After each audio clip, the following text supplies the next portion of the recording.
Hello students, welcome to आव्या classes. प्यारे बच्चों, आव्या क्लासेस में आपका बहुत बहुत स्वागत है। और इस वीडियो में जो हम लोग देखने वाले हैं वो है section 3.8 temperature dependence of resistivity. आपको मालूम है कि R is equal to rho l by a होता है, जहाँ रो क्या होता है रेसिस्टिविटी, R हो गया रेसिस्टेंस, एल हो गया लेंथ ऑफ वायर और ए हो गया उसका एरिया या फिर क्रॉस सेक्शनल एरिया। अब जो ये रेसिस्टिविटी है ये आपको टेम्परेचर पर डिपेंड करता है, टेम्परेचर के अकॉर्डिंगली इसे चेंज करता है और उसी को हम लोग इस वीडियो में पढ़ने वाले हैं। सो कैसे डिपेंड करता है टेम्परेचर पर वो देखेंगे।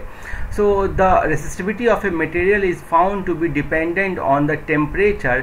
Different material do not exhibit the same dependence on temperature. देखो, अलग अलग जो मटेरियल होगा उसका जो टेम्परेचर डिपेंडेंस होगा रेसिस्टिविटी पर, जिसको हम लोग अल्फ़ा से डिनोट करते हैं, वो आपको सेम नहीं होता है, डिफरेंट होता है। Over a limited range of temperature this is not too large. और एक लिमिटेड रेंज के बारे में बात करें, मीन्स की टेम्परेचर में बहुत ज़्यादा गैप नहीं रखें तो ये बहुत ज़्यादा लार्ज नहीं होता है। मीन्स की रेसिस्टेंस में अंतर आएगा लेकिन बहुत ज़्यादा अंतर नहीं आएगा, ठीक है।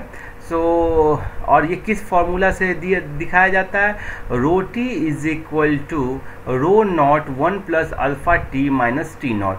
सपोज करो कि टी नॉट टेम्परेचर पर किसी मटेरियल का रेसिस्टिविटी रो नॉट है और टी टेम्परेचर पर उसका यदि रेसिस्टिविटी रो टी है तो आपको अल्फ़ा और उसका अल्फ़ा जो है वो आपको क्या है टेम्परेचर कोएफिशिएंट ऑफ रेसिस्टिविटी। क्या है temperature coefficient of resistivity.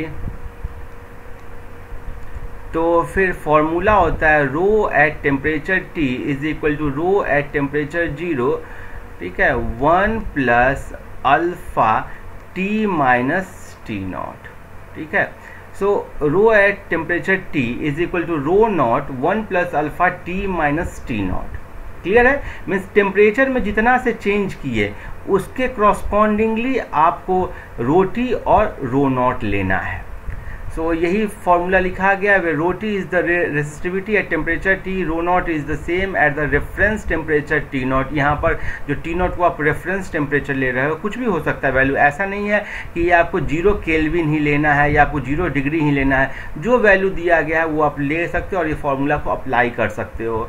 Alpha is called the temperature coefficient of resistivity, ठीक है, and dimension of alpha is temperature inverse. क्यों डायमेंशन है, because rho T is equal to rho naught 1 plus alpha T minus T naught.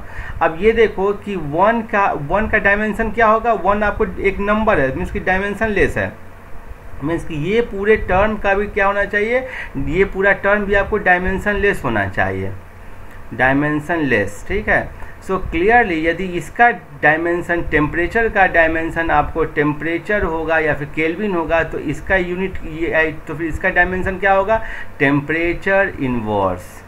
सो यही लिखा गया है ताकि इस पूरा यूनिट आपको डायमेंशन लेस हो जाए। अब ये देखो, जैसे हम लोगों ने पिछले वीडियो में देखा था कि जो टेम्परेचर कोएफिशिएंट ऑफ रेसिस्टिविटी या अल्फ़ा है, आगे से हम लोग उसको अल्फ़ा बोलेंगे, मेटल के केस में वो पॉजिटिव था और आपको वैल्यू एट 0 डिग्री सेंटीग्रेड पर अलग अलग मेटल के केस में दिया गया था। और आपको यदि सेमीकंडक्टर के बारे में हम लोगों ने देखा था तो सेमीकंडक्टर के केस में अल्फ़ा वैल्यू क्या था, निगेटिव था।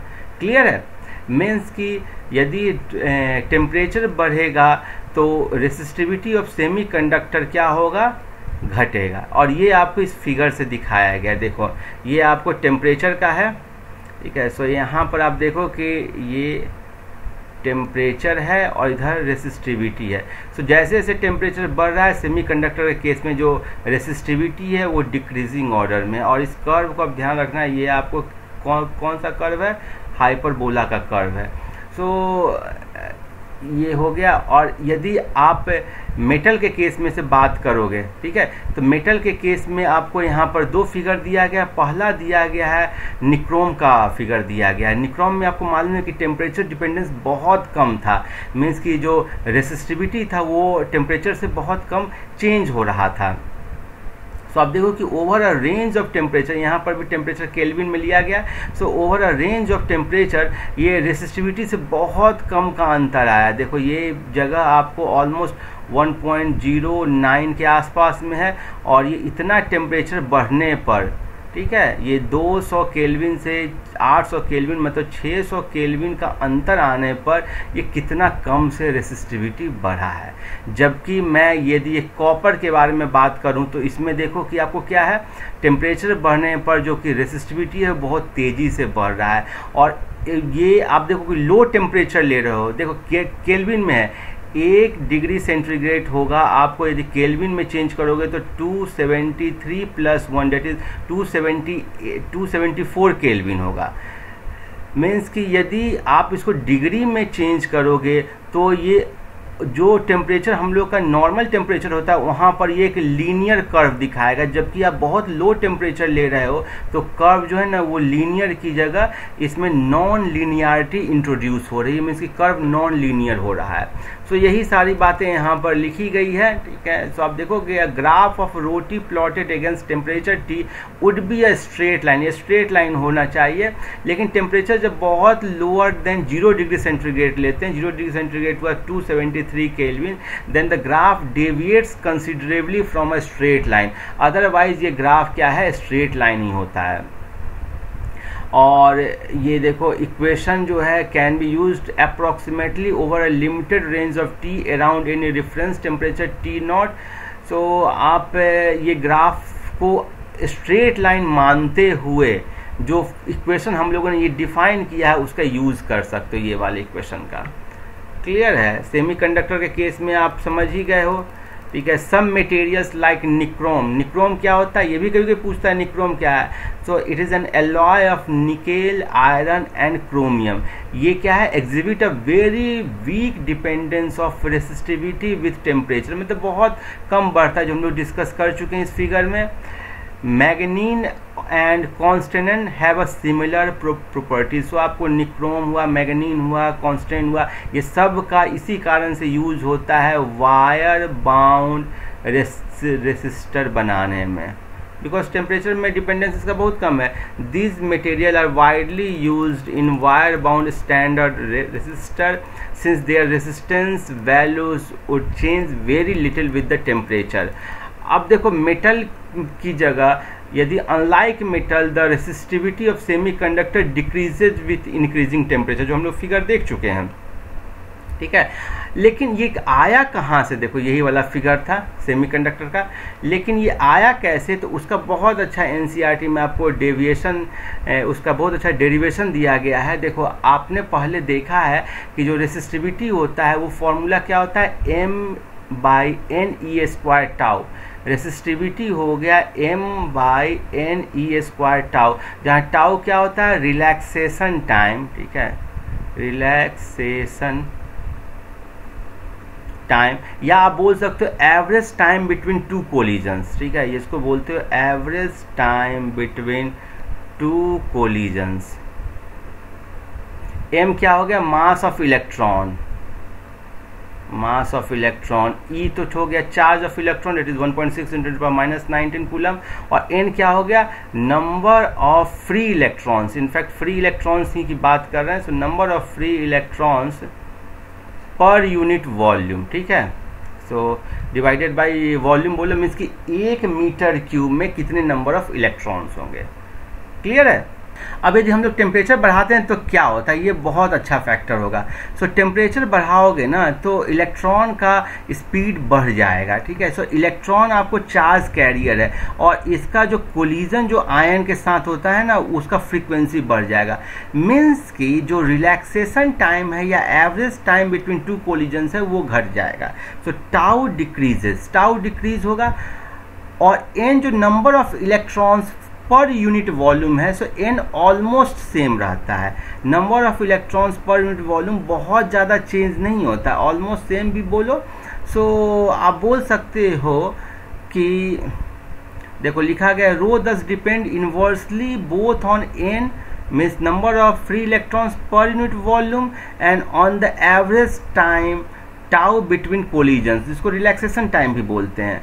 सो जैसे आप टेम्परेचर इंक्रीज करते हो, average speed of electron which acts as a carrier of current increases, ठीक है, उसका स्पीड बढ़ जाएगा, स्पीड बढ़ जाएगा तो कोलिजन ज़्यादा होने लगेगा, कोलिजन ज़्यादा होने लगेगा तो एवरेज टाइम बिटवीन कोलिजन क्या हो जाएगा, घट जाएगा, मीन्स कि टाउ डिक्रीज हो जाएगा, और टाउ डिक्रीज होने के कारण ये जो रो है ना वो बढ़ जाएगा, ठीक है, बिकॉज ये n सेम रहा। In a metal n is not dependent on the temperature to any appreciable extent, change होगा लेकिन बहुत ज़्यादा चेंज नहीं होगा, and thus the decrease in the value of tau with rise in temperature causes rho to increase, जो हम लोग देखते हैं। लेकिन सेमीकंडक्टर के केस में क्या होगा, ये तो हो गया, ये पूरा जो तुम समझे ये हो गया मेटल के केस में। सेमीकंडक्टर में आपको मालूम है कि दो बैंड होते हैं, एक होता है कंडक्शन बैंड और एक होता है वैलेंस बैंड। सो कोई भी आपको सेमीकंडक्टर में आप समझ जाओ कि जो इलेक्ट्रॉन है ना वो कंडक्शन बैंड में जाता है तो वो फ्री इलेक्ट्रॉन बन जाता है, और यहाँ पर एक होल क्रिएट होता है। सो यहाँ एक होल क्रिएट हुआ और यहाँ एक इलेक्ट्रॉन क्रिएट हुआ, और दोनों चार्ज कैरियर हो जाते हैं।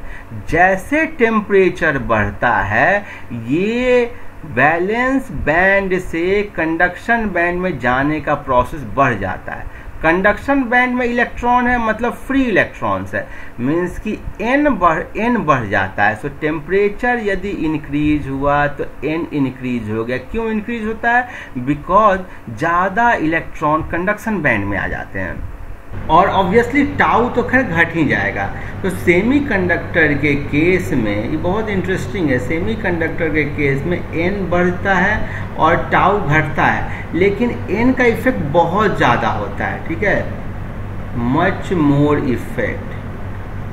मोर इफेक्ट मैंने क्यों बोला, क्योंकि यदि ये आप फॉर्मूला को देखोगे तो n यदि बढ़ेगा तो रो को क्या होना चाहिए, घटना चाहिए, और टाउ यदि घटेगा तो रो को बढ़ना चाहिए, लेकिन ये इफेक्ट मोर प्रीडोमिनेंट करता है, इसलिए आपको जो रेसिस्टिविटी है वो नेट घट जाता है। सो यही सब बात लिखी गई, आप देखोगे for insulator and semiconductor however n increases with temperature, this increase more than compensate any decrease in tau, so that such material rho decreases with the temperature। तो कोई बहुत इंपॉर्टेंट है इंसुलेटर के केस में भी, आप एक बार देख लो, इंसुलेटर के केस में भी क्या है कि n जो इंक्रीज होता है ना वो टेम्परेचर के साथ इंक्रीज हो जाता है। हालांकि उसमें इंसुलेटर के स्टार्टिंग में फ्री इलेक्ट्रॉन्स न के बराबर होते हैं, लेकिन स्टिल जो इलेक्ट्रॉन्स मिलते हैं टेम्परेचर बढ़ने पर वो इंक्रीज होते हैं, और इस कारण से जो रिलैक्सेशन टाइम है वो हालांकि इसे डिक्रीज होता है, लेकिन ओवरऑल जो रो डिक्रीज करता है विथ टेम्परेचर। तो ये बहुत इम्पॉर्टेंट है कि सेमीकंडक्टर एंड इंसुलेटर के साथ रो डिक्रीजेज विद टेम्परेचर। इससे एक बार नीट में प्रॉब्लम भी आया था, जबकि मेटल या कंडक्टर के केस में रो इंक्रीजेज विथ टेम्परेचर। सो मेरे ख्याल में ये समझ गए होंगे। हम लोग अगला वीडियो में इससे कुछ न्यूमेरिकल देख लेंगे, ठीक है। Keep watching, happy learning, thank you.